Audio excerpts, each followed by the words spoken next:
Bonjour, je suis Arani Riarivoni, j'accompagne les thérapeutes et praticiens qui sont récemment installés et qui souhaitent avoir leurs premiers clients et développer leur activité. Aujourd'hui, j'avais envie de vous parler de l'importance de l'écoute en tant que praticien. On nous apprend à écouter les autres, à être dans une posture d'écoute par rapport à la personne qu'on accompagne. Mais rarement, on nous apprend à nous écouter en tant que thérapeute, mais aussi en tant que personne qui va gérer une entreprise. Parce qu'aujourd'hui, votre activité, c'est une entreprise dans laquelle vous allez créer, vous allez mettre énormément de votre être, de votre temps pour réussir à mener différents projets dans le but d'aider des gens.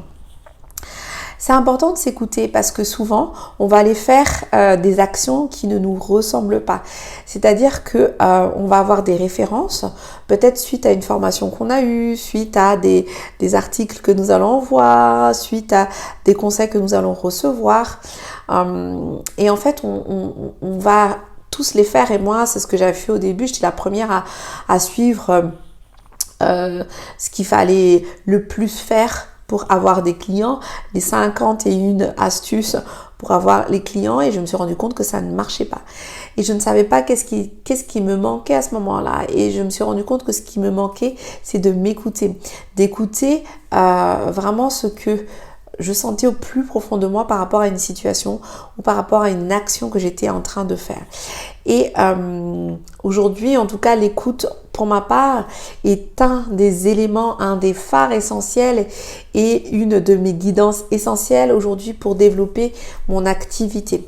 Bien sûr, sur ça, vous mettez face à ça des outils concrets du type sur tel point je vais pas être forcément rentable, sur tel point j'ai pas vraiment envie de développer par exemple un accompagnement de groupe et je préfère les accompagnements en particulier. Bien sûr, vous allez mettre face à cette écoute des éléments factuels.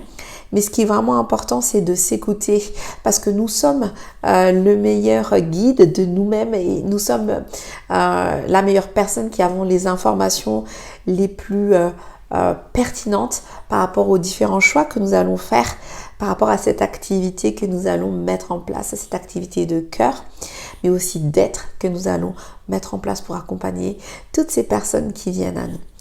Si vous avez envie d'en savoir plus sur mon accompagnement, n'hésitez pas à aller sur mon site internet www.sophro-zara.com.